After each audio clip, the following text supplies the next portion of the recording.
Jesus, meu Redentor, o qual por sua morte veio salvar a alma triste deste pobre pecador. Pelas suas pisaduras fomos sarados, e nossas dores sobre si ele tomou. Realmente nossas vidas, enfermidades, nossos pecados lá na cruz ele expirou.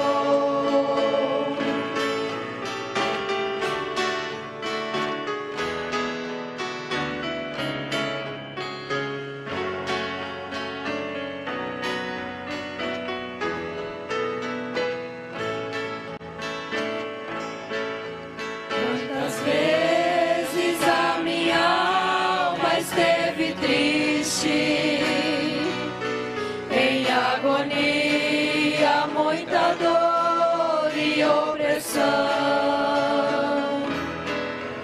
Mas quando ouvi dizer do Nazareno, regozijou-se de prazer meu coração. Pelas suas pisaduras fomos sarados, e nossas dores sobre si ele tomou. Realmente nossas vidas, enfermidades,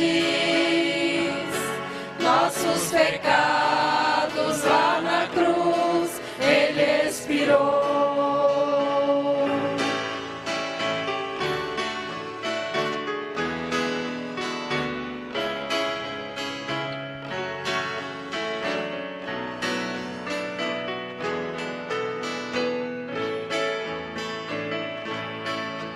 Agora quero sempre trabalhar, levando ao mundo a mensagem de Jesus, pois a minha redenção custou muito cara, custou a vida do Cordeiro lá na cruz. Pelas suas pisaduras fomos sarados, e nossas dores sobre si ele tomou. Realmente nossas vidas, enfermidades,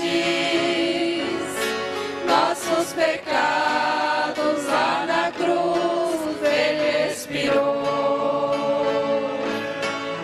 Pelas suas pisaduras fomos sarados,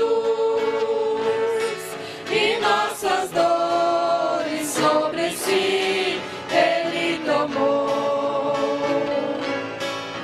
Realmente nossas vidas, enfermidades,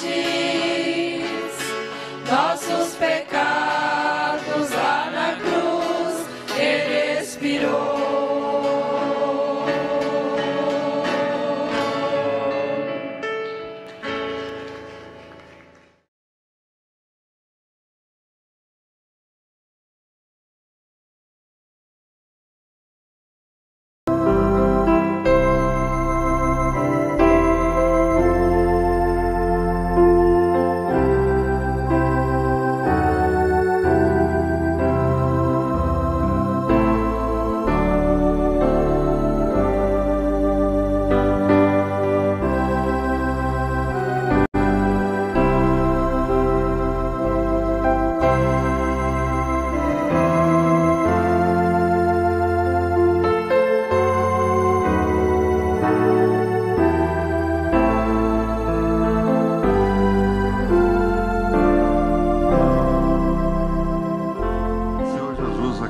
acrescente a nossa fé. Amém? E havendo o cordeiro aberto um dos selos, olhei e ouvi um dos 4 animais que dizia em voz de trovão: vem e vê. E olhei e eis um cavalo branco, e que estava sentado sobre ele tinha um arco, e foi-lhe dado uma coroa, e saiu vitorioso e para vencer.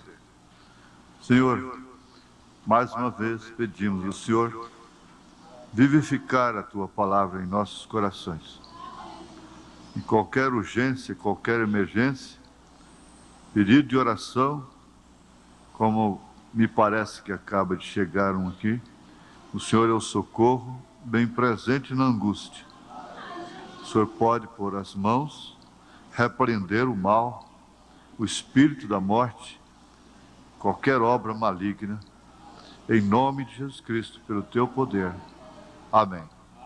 Sentar-vos.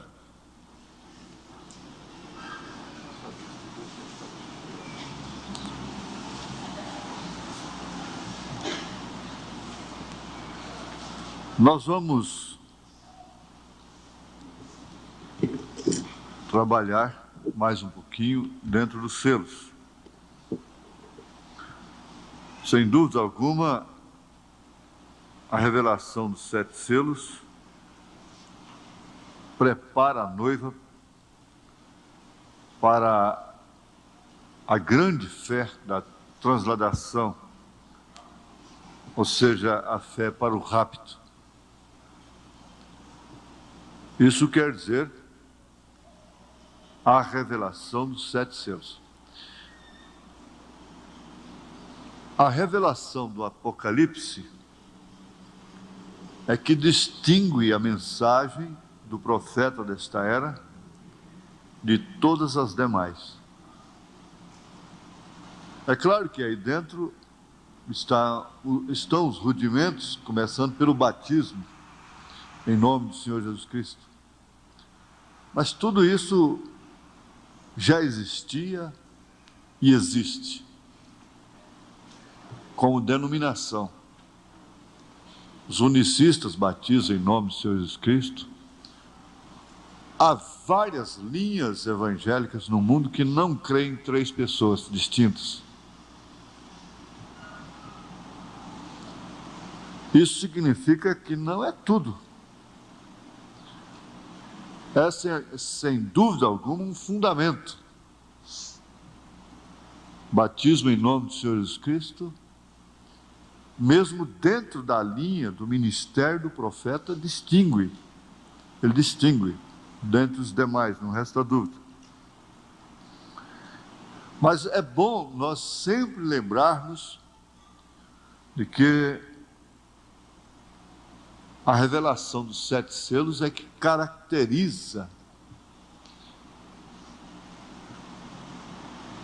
o ministério do profeta de Deus como um ministério sobressalente, especial para esta era. Não foram nem mesmo as curas milagrosas de câncer, ressurreição de mortos, paralíticos, cegos, não. Outros homens fizeram isto, não com tanta precisão, e outros ainda fazem. Mas o que acontece é que a revelação dos selos, mais propriamente do Apocalipse, distinguindo-os dos 7 selos,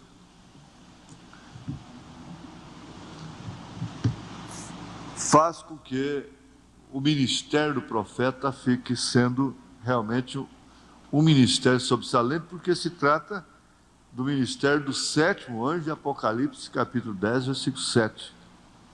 Mas nos dias do 7º anjo, quando tocar a sua trombeta, se cumprirá todo o segredo de Deus. Então ele não é apenas um reformador como os demais antecessores.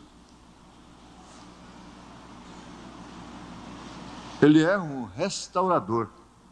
Ele e Paulo abre o parêntese, o irmão Branham fecha o parêntese, ou os parênteses, né? Formando os dois parênteses das 7 eras da igreja, dos 7 períodos da igreja de Nosso Senhor Jesus Cristo. Então é bom a igreja sempre lembrar os evangelistas,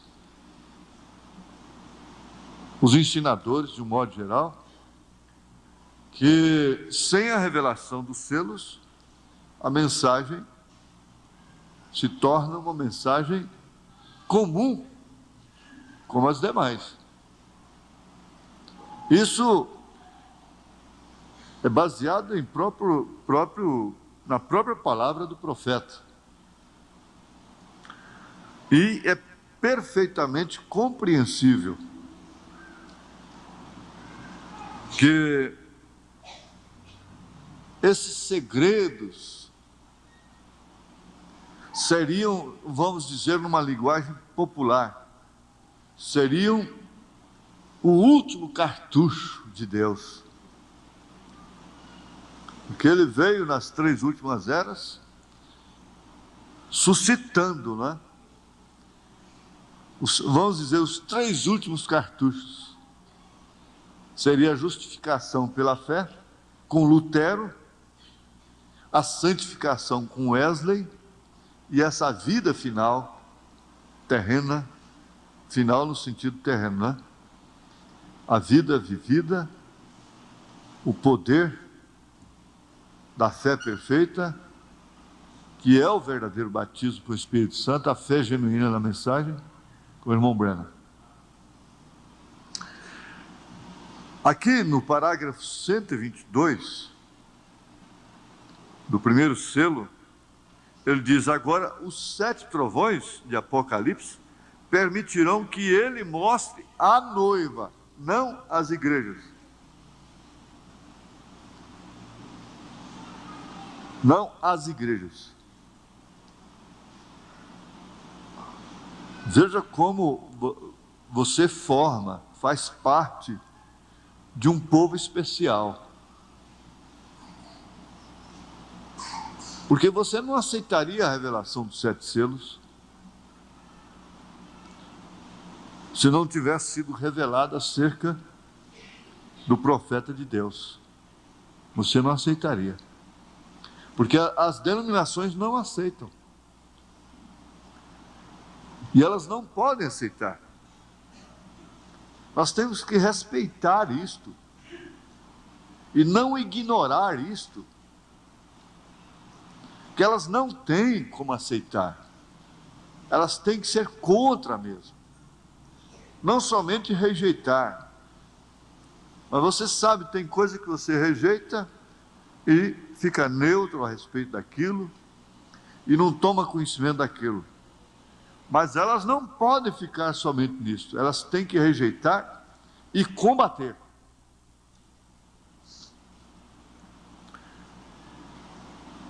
Para que os seus não sejam iluminados, como vocês, como nós temos sido iluminados. Se eu tivesse rejeitado a mensagem, eu teria ficado na porta, não teria entrado e teria impedido que vocês entrassem. Veja só que responsabilidade tão grande. Mas a graça, a misericórdia de Deus não me deixou cair nesse grande abismo.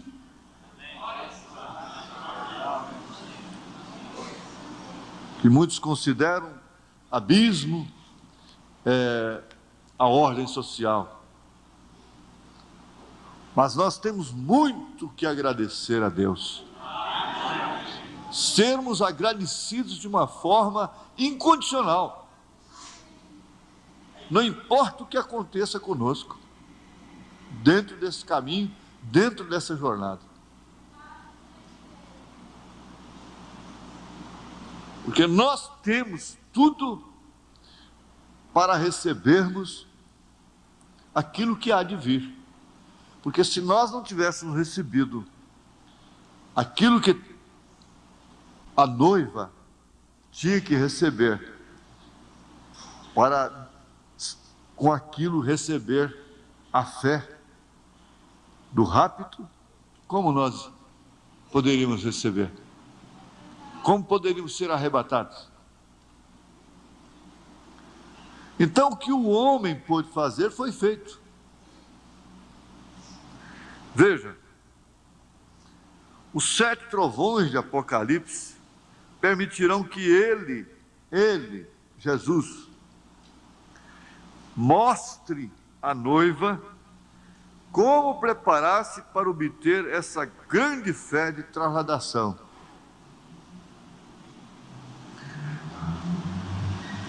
Está certo que nós não vamos colocar os 7 trovões como uma coisa comum, tão comum. Ela não é, essa revelação não é comum. Não é uma fé comum. Muito embora ela esteja composta de coisas simples. Esses 7 trovões estão nas parábolas de Jesus, estão nos 4 evangelhos, estão nas cartas apostólicas. Por quê? Adiantando aqui, trovão é a voz de Deus. Trovão, nesse sentido aqui, esses trovões nós estamos estudando, que nós temos recebido através da mensagem do Apocalipse, não significa outra coisa senão a voz de Deus. Em cada era, Deus teve uma voz. Por isso são 7 trovões. São 7 vozes, 7 Espíritos de Deus enviados a toda a terra, 7 mensageiros, 7 estrelas. O cordeiro tinha 7 pontas, 7 olhos. Agora é bem verdade que Elias, que restauraria todas as coisas, encampa tudo, todas as verdades de todas as eras, traz tudo. Nós vamos aprender uma coisa muito profunda, muito fundamental aqui. Trovão significa a voz de Deus. Veja lá, quando Deus falou, tu és meu filho amado em quem tenho o prazer de habitar, o que eles ouviram? Foi um trovão.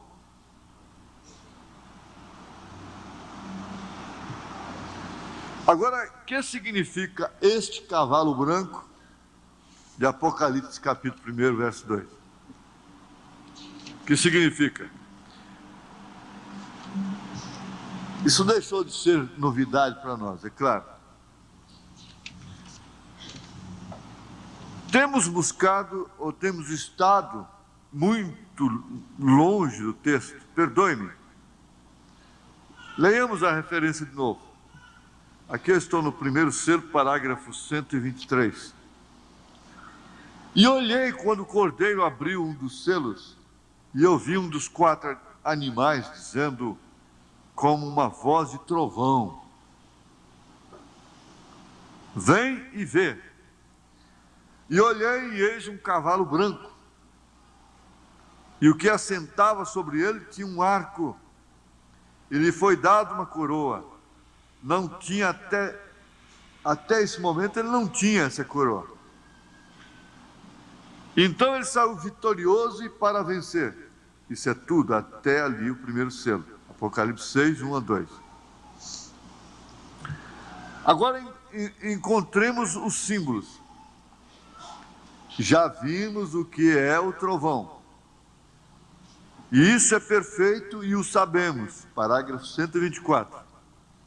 O trovão foi a voz de Deus quando o selo foi aberto. Agora, o que significa o cavalo branco? Aqui é onde entra a revelação. Estou tão seguro que isto é a palavra de Deus, como estou de estar parado aqui.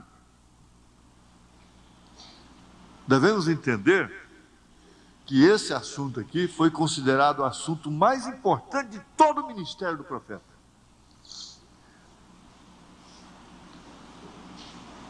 Vejamos aqui, a mensagem, o sinal. Então, uma demanda tremenda para imprimir mensagens, enviar mensagem para o Brasil, e a América trazer mensagem para o Brasil, aquela coisa. Eu disse para eles: vocês estão chovendo no molhado. Porque quem não for no rapto com o que nós já temos, ninguém não pode mandar a fita do irmão Branham, pode imprimir mensagens de milhares, todas as mensagens do irmão Branham. Quem não for com o que já tem, não vai não. Porque, para começar, as duas coisas mais excelentes, mais sobressalentes, ou as três, fundamentais, nós temos aí salteado de cor: casamento, divórcio. Você não pode. Você deve julgar sua condição de casamento pela mensagem casamento e divórcio. A mulher tem que lembrar que a Bíblia não foi escrita para os anjos, foi para ela. A Bíblia não foi escrita para os anjos, foi para o homem. E quando você quer saber de sua condição em relação a casamento, você busca casamento e divórcio, é a última palavra, é a coluna de fogo, é o pilar de fogo. Em relação à atmosfera, o estado do seu corpo, do seu lar, é a mensagem, o sinal. Então, o que ele diz? Depois dos selos, a minha mensagem mais sobressalente é o sinal. Então, isso tira toda a tonteria em torno do irmão José Branham, em torno de quem quer que seja. O irmão José não é o oitavo mensageiro, não existe outro mensageiro depois. Como existe gente idolatrando ele.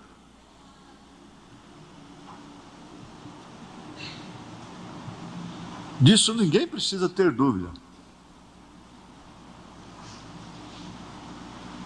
Pode vir quem vier.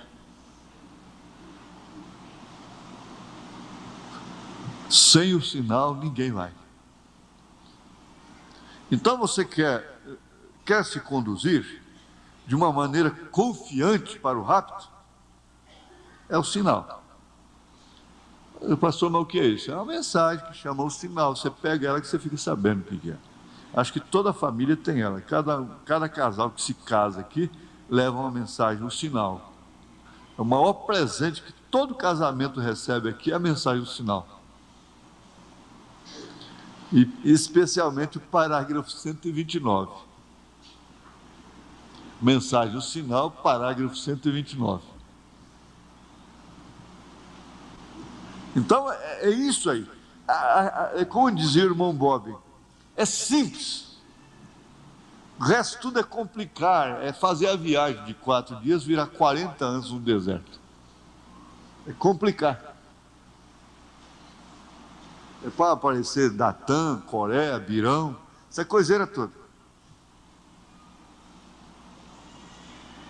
Você quer simplificar realmente a sua vida?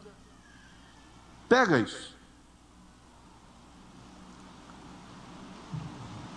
Então, veja só o que ele disse. A minha mensagem mais sobressalente depois dos selos. Depois dos selos. Porque a revelação dos selos é a única coisa que não permite a igreja, a noiva, ser enganada. Porque, se possível, enganaria até os escolhidos. Então você chega a ver tantos problemas dentro da igreja noiva, e no seu relacionamento com outras igrejas denominacionais, irmãos denominacionais, você passa a misturar uma coisa com a outra. a misturar uma coisa com a outra. E ter o outro lado de lá praticamente até melhor do que o lado de cá. Isso significa visão ofuscada. Visão ofuscada. Porque quando um povo, uma pessoa, o crente, tem a revelação, o discernimento do corpo do Senhor, ele prefere ficar com um Davi errado do que com Absalão certo, com Saul certo. Ele prefere ficar com Jacó errado do que Isaú certo. A sua escolha define o seu destino. Leva a Ruth a ficar com a amargura, preferir a amargura do que ter uma vida livre. Ficar com a Noemi. Independente de quaisquer problemas e lutas, por revelação você não sai dali. É questão de revelação. Por isso que não é tempo de nós estarmos atrás de quem recua. Não é tempo para isso.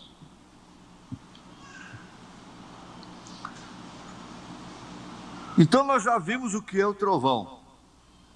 O trovão foi a voz de Deus quando o selo foi aberto. Quando Deus te fala realmente sobre determinado ponto em sua vida, aquilo foi um trovão. Naquele culto você ouviu um trovão de Deus. Não foi uma grande pregação, um pregador eloquente que sacode a igreja e põe a igreja para gritar e chorar. Não é isso, não. Às vezes é uma palavra que sai ali que te dá vergonha da sua roupa, te dá vergonha de alguma coisa lá na sua vida. Aquela que foi o trovão. Você vai ler a Bíblia, as cartas, e aquilo fala com você. É a voz de Deus, é o trovão de Deus.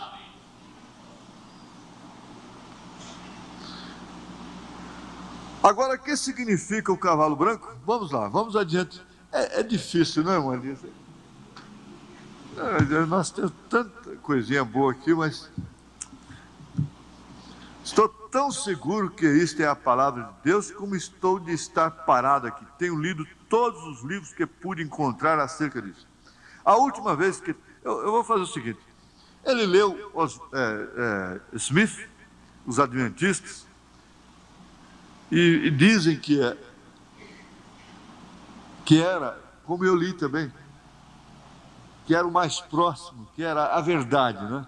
Ellen White e coisas assim, sobre o Apocalipse. Mas quando a revelação veio, aquilo tudo estava errado. Eu não vou ler ao pé da letra, não. Ele está dizendo aqui o seguinte, que eles estão enganados, completamente enganados com esse cavalo branco, com esse cavaleiro. Vamos saltar esse parágrafo e fica aqui, ó. Não, senhor, branco em verdade significa justiça, isso sabemos. Esses mestres ensinaram que isto foi o Espírito Santo conquistando na primeira era. Apocalipse 6. Mas a mim me foi revelado por meio do Espírito Santo que não é assim. Aquele cavalo branco de Apocalipse 6 não é o Espírito Santo.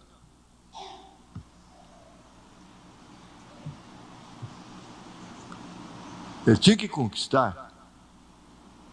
Quem conquista chega de uma maneira conquistadora. A revelação que o Espírito Santo me deu é: Cristo e o Espírito Santo é a mesma pessoa, somente em forma diferente.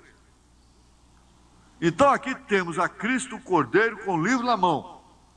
Essa é a fase de Cristo no Apocalipse. É a posição dele. E ali vai o cavaleiro sobre o cavalo branco. Vê você? Então não foi o Espírito Santo. Esse é um dos mistérios dos últimos dias. Você pensa, mas isso não é tão importante para mim. Você que não sabe, pode não ser tão importante para seu entendimento, para sua pessoa física, mas para sua alma é importantíssimo. Para se cumprir exatamente, se possível, enganarão até os escolhidos, mas não é possível. Como é que Cristo pode ser três pessoas em uma? Então, vamos saltar isso aqui também, porque, vamos para o 127. Ele mostra que Jesus Cristo, que Deus é uma só pessoa em Cristo. Note, segundo a revelação, o Espírito Santo é Cristo em outra forma, correto? É o Cordeiro quem abre o livro, e esse Cordeiro é Cristo. Então já não voltamos a ver Cristo até no Apocalipse 19 de Apocalipse, quando vem sobre um cavalo branco. Agora o cavalo branco de Apocalipse 19, esse sim. Aquele é o cavaleiro. Aquele é Cristo. Está escrito: e vi o céu aberto, e eis um cavalo branco. Não estava sobre a terra, veja, mas no céu. E o que estava sentado sobre ele era chamado Fiel e Verdadeiro, o qual com justiça julga e peleja. E seus olhos eram como chama de fogo, e havia em sua cabeça muitos diademas, e tinha um nome escrito que ninguém entendia senão ele mesmo. Sabe você que o nome Jeová não é correto? Qualquer um sabe que isso é a verdade. Você, doutor Vale, sabe isso. Os tradutores não puderam traduzi-lo. Se soletra J-V-H-U. J-V-H-U. Isso não é Jeová, nem sequer se aproxima, porquanto não sabiam a tradução daquilo. Então puseram Jeová. Porém, esse não é seu nome. Vejam, cada vez que há uma vitória ou algo significativo, o que é que sucede? O nome é mudado. Veja como foi nos dias de Abraão. Primeiro se chamava Abrão. Porém não lhes podia nascer um filho até que seu nome fosse mudado para Abraão.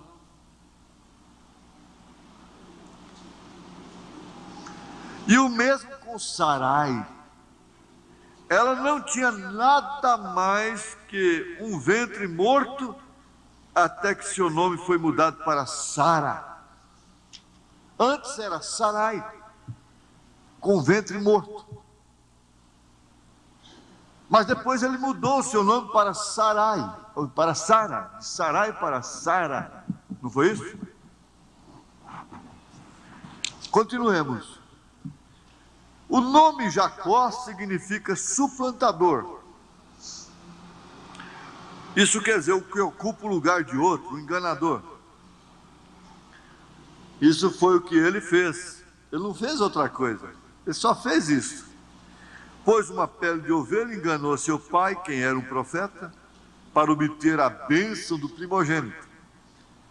Pôs varas de álamo verde na água e as descascou para que visse o branco do pau, e assim fazer com que as vacas e ovelhas prenhas parissem bezerros e ovelhas listadas, pintados e sapilcados de diversas cores. Está isso aí em Gênesis capítulo 30. Não era nada mais que o enganador. Porém, uma noite se encontrou com algo verdadeiramente real. Ele soube que era algo real e se manteve ali até o amanhecer, até que venceu. E então seu nome foi mudado para Israel. Agora, o que significa Israel? Um príncipe com poder ante Deus. Correto? Assim foi com todos os vencedores. Saulo era um bom nome. Saul foi um rei numa ocasião em Israel. Porém, esse nome não era apropriado para um apóstolo. Podia estar bem para um rei, porém não para um apóstolo. Então Jesus lhe mandou esse nome por Paulo, mudou esse nome por Paulo. Observe os filhos do trovão e os demais. Simão era um pescador, porém quando sua fé despertou e soube quem era Jesus, disse que ele era o Messias. Jesus também lhe disse seu nome e o nome de seu pai. Então ele venceu e seu nome foi mudado de Simão para Pedro. E agora Jesus? Seu nome sobre a terra foi Jesus o Redentor, porque foi o Redentor quando esteve sobre a terra. Porém, quando conquistou o inferno e a vitória, o inferno e a morte, os venceu e ascendeu. Então recebeu um novo nome. O nome de Jesus é o nome de guerra, é o nome da batalha, mas o nome da vitória é outro. Por essa razão é que gritam e fazem tanto ruído e não recebem nada. Por quê? Isso seria revelado exatamente nos trovões. E aí se descansam em emoções, em gritos, em sinais, em prodígios, em maravilhas.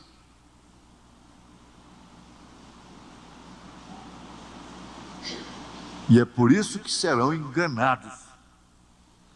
Veja o mistério. Ele vem cavalgando, tem que haver algo para mudar esta igreja. Vocês sabem isso, essa igreja tem que ser mudada. Tem que vir algo. Agora notem, ninguém entendia esse nome, senão ele mesmo. E estava vestido de uma roupa salpicada de sangue, e seu nome é chamado o Verbo de Deus. Está vendo? Viu aí onde é que foi parar a revelação? Viu só o segredo da revelação? O segredo que está dentro desse trovão tremendo. O Verbo de Deus, quer dizer, a palavra de Deus. E no princípio era o Verbo, e o Verbo estava com Deus, e o Verbo era Deus, não segunda pessoa. Você viu como vai lá? Não será enganado. Eles não podem ver esse nome característico do próprio Deus, naquele único lugar que ele escolheu para fazer habitar o seu nome. Isto quer dizer, para fazer habitar a sua palavra. Aí então entra o mistério tríplice de Deus. Deus em Cristo, Cristo na igreja. E a igreja no reino restaurado.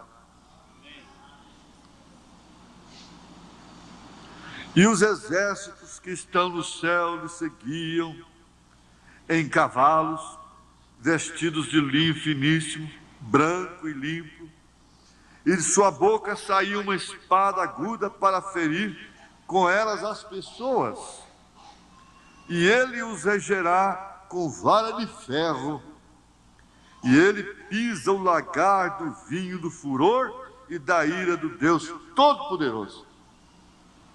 E em sua vestidura e em sua coxa tem escrito este nome: Rei dos Reis e Senhor dos Senhores. Ah, só vai, olha a espada como vai entrar. Eles não podem ver esse nome, porque isso é trovão. Eles não podem entender o trovão. Eles não podem ver o verbo de Deus. Eles estudam Logos. Ninguém melhor para explicar o Logos do que eles, os teólogos. Mas termina lá na ponta e diz: Jesus é a segunda pessoa da Santíssima Trindade. Então eles puseram um termo bem santo, no superlativo: Santíssima Trindade. Como que para agradar a Deus, para reverenciar a Deus. E tocar nesse termo é heresia para eles. Romper com esse termo é ser herético. Por isso eles nos têm como heréticos. Não vai pensar que eles querem alguma coisa conosco, não. Senão algum interesse particular.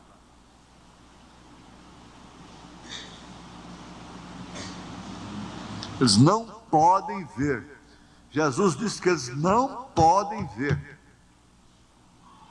Lá nos evangelhos, Jesus disse que eles não podem ver. Porque são cegos guiados por cegos. E ambos caem no buraco, no abismo que nós poderíamos ter caído também,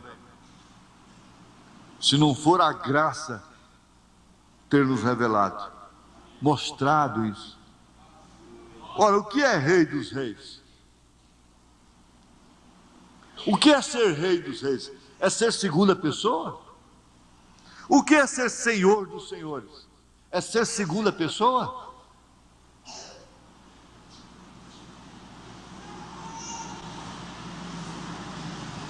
O que é ser verbo?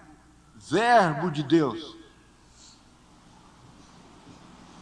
E contrariando toda a gramática, verbo invariável, que é o mesmo ontem, hoje e eternamente. Agora, o que é ser Pai da eternidade?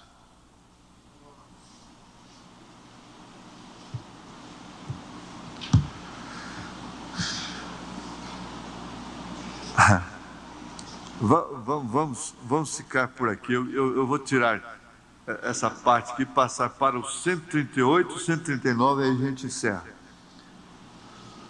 Mas vejam o que esse espírito nicolaíta, montado nesse cavalo branco, para enganar. Porque cavalo branco casa bem. Branco, né? É branco. Eles diziam assim que aquela flecha é o poder do Espírito Santo, aquele arco, né? Entrando na pessoa. Mas não era, não. Era pelo contrário, não era para dar o Espírito, mas sim para tirar o Espírito. Tirar inclusive os leigos da frente da igreja.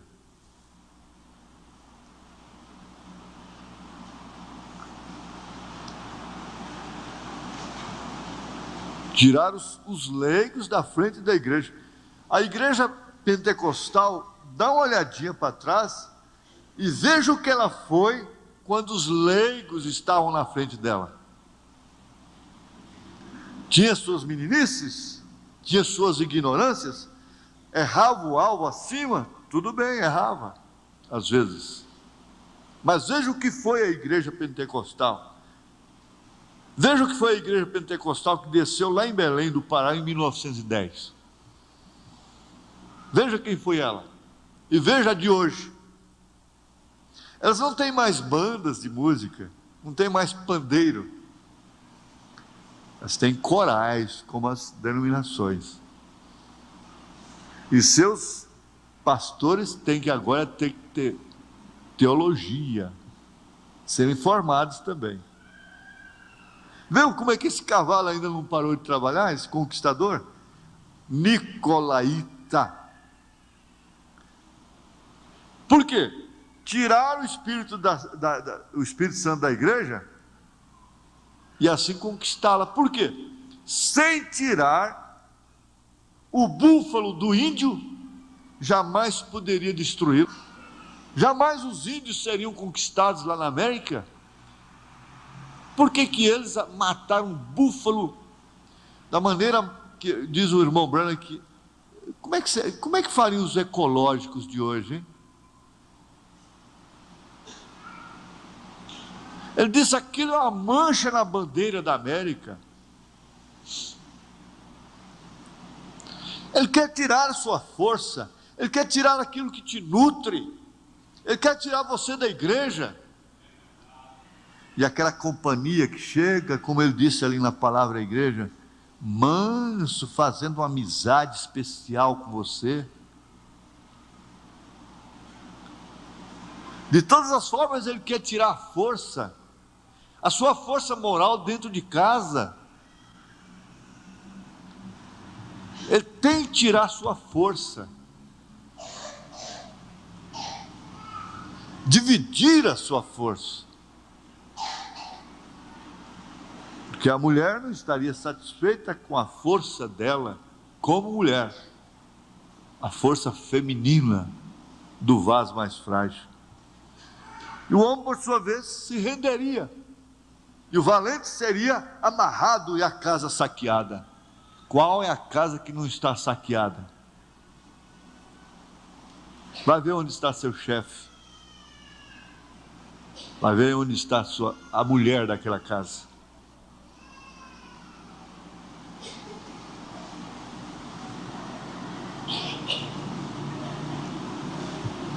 Você não tem que olhar para o que está acontecendo com os filhos, você tem que olhar o que está acontecendo com a mãe e com o pai. Só isso, mais nada.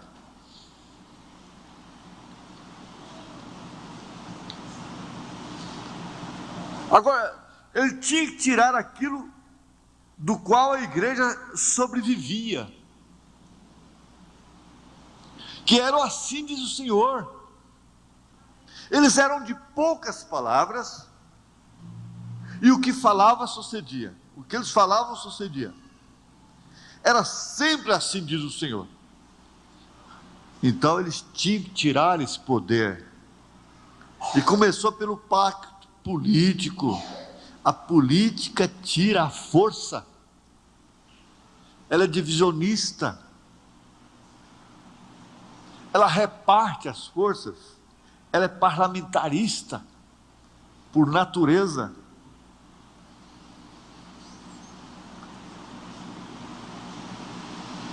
Nós estamos vivendo num mundo de mil e uma ideias, de mil e uma cabeças. A mulher não se dirige somente por uma cabeça, ela tem tantas cabeças para dirigir, para inspirá-la.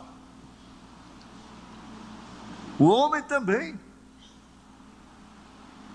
Isso vira monstro. Quem tem mais de uma cabeça é um monstro. Que pavor, que horror para aquela mãe daquela criança que nasceu com duas cabeças. Monstro.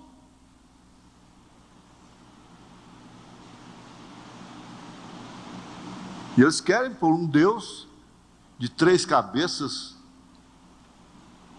na igreja? Não. A igreja esposa genuína só tem uma cabeça, essa é Cristo.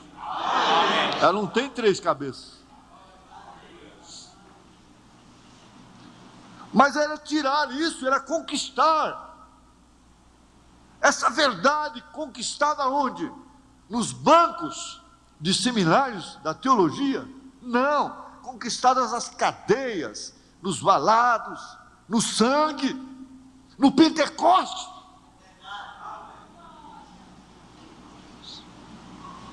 No deserto da Arábia, foi que Paulo recebeu.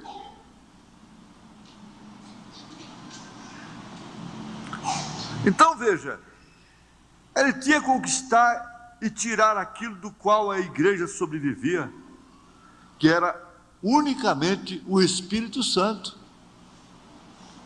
Por isso ninguém era necessitado dentro da igreja. Então o negócio é tirar-lhe o Espírito Santo.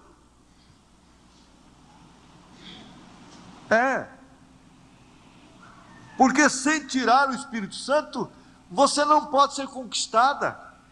Você não pode ser conquistado, você não pode ser conquistado pelo inimigo, pelo enganador, pelo veneno que está te abraçando aí na porta da igreja, envenenando o seu ouvido, no telefone, ou seja, onde for.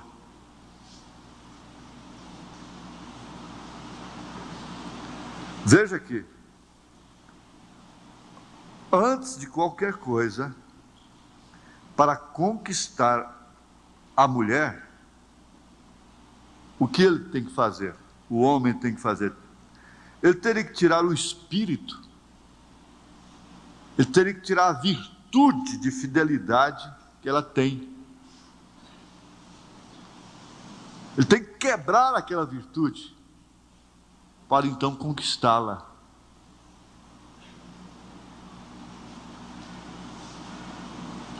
E essa palavra nicolaíta é tremenda.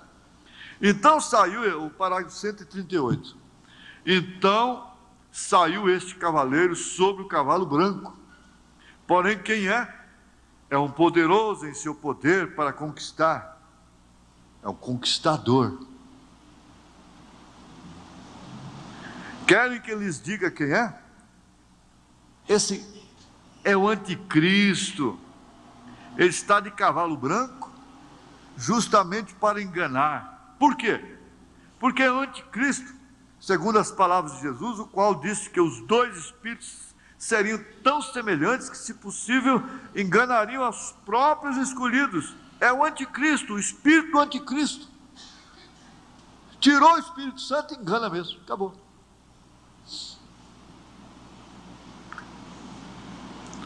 Recordem de nosso estudo das eras da igreja, quando vimos a primeira era da igreja, encontramos que o Espírito Santo estava contra uma certa coisa que teve seu começo nessa era, lá no comecinho. Esse mal foi chamado os Atos dos Nicolaítas, se recordam? Nico, N-I-C-O, Nico, quer dizer conquistar.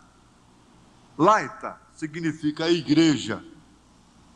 Nicolaítas significa, então, conquistar a igreja. E os denominacionais louvam a Deus pela conversão, entre aspas, de Constantino, o imperador Constantino.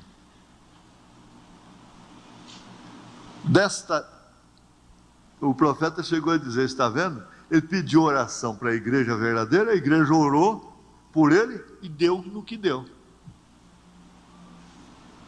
Todo mundo, você chega aí, você quer pedir oração para todo mundo, né? Você quer abençoar todo mundo. Uma oração principal seria essa: leva-o ao arrependimento em primeiro plano.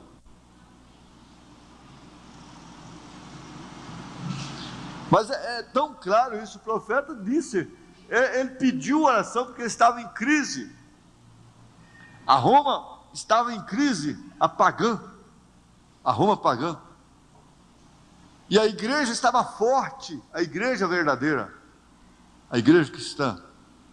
Então ele pediu oração, ela orou e ele foi abençoado.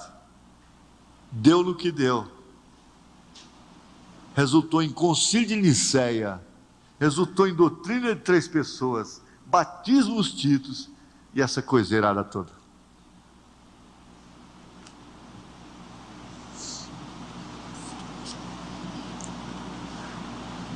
Ele disse, envolva com a política, seja em qualquer aspecto, e o Espírito Santo sairá de você. Não tem como.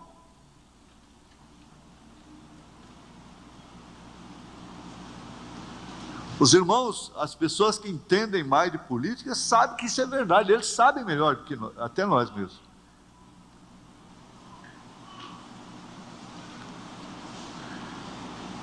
Recordem, o 139, recordem de nosso estudo das eras da igreja, quando vimos a primeira era da igreja, encontramos que o Espírito Santo estava contra uma certa coisa que teve seu começo, lá no princípio.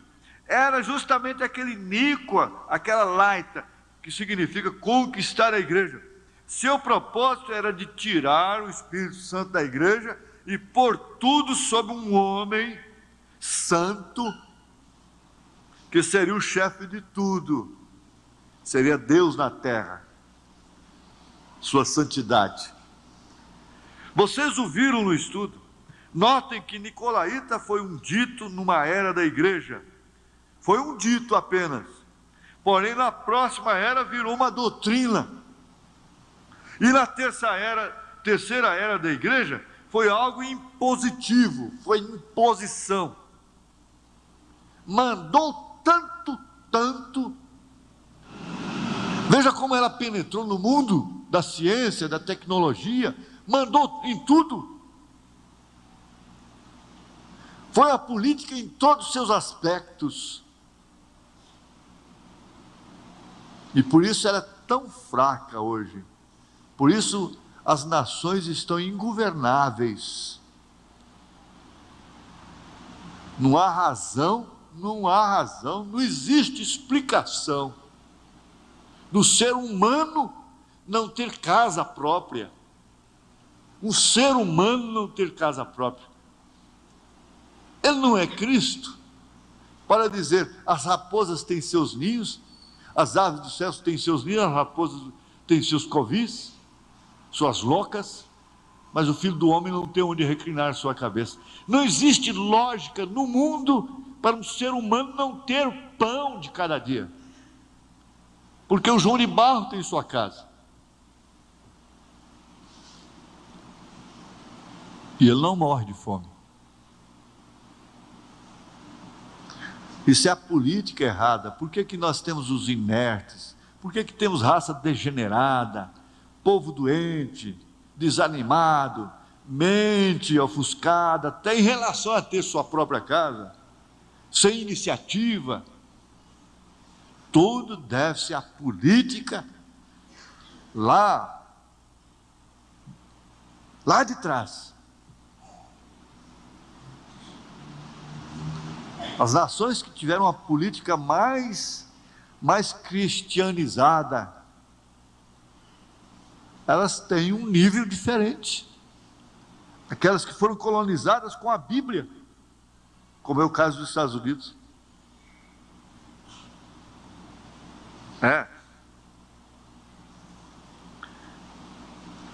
Foi um dito numa era da igreja, porém na próxima já era uma doutrina, e na terceira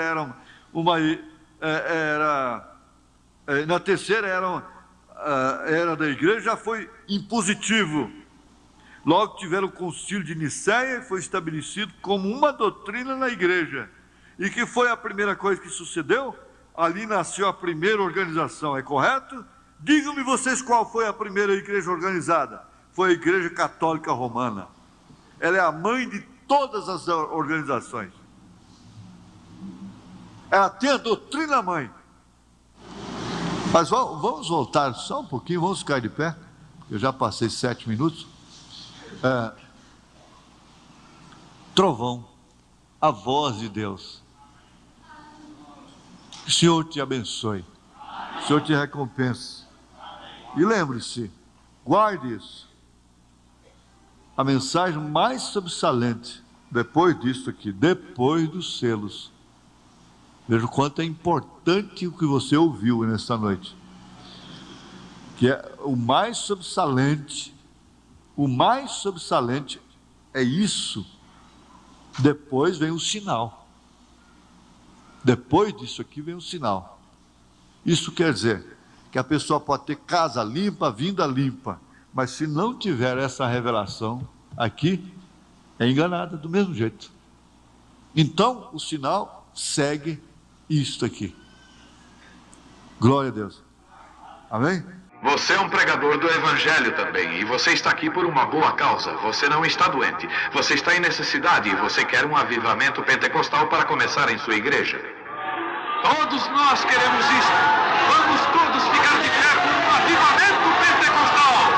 Deus Todo-Poderoso que criou os céus e a terra, eu peço que todos os poderes dos demônios nesse recinto sejam quebrados. O poder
coisa tão boa que todas as pessoas precisam obter.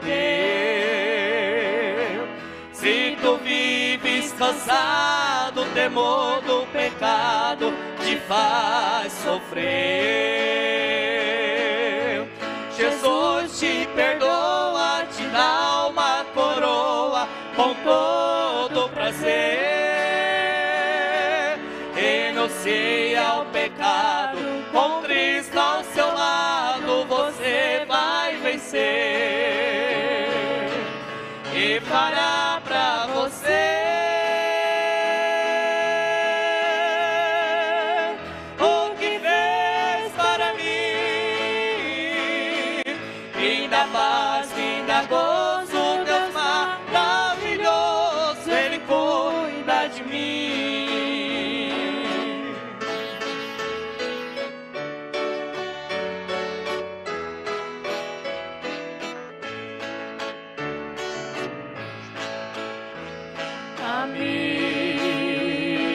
Amigo, se você padece é porque não conhece o amor de Jesus, que por nós padeceu, seu sangue verteu, morrendo na cruz. Sofreu tanta dor, mostrou seu amor, brilhou sua luz.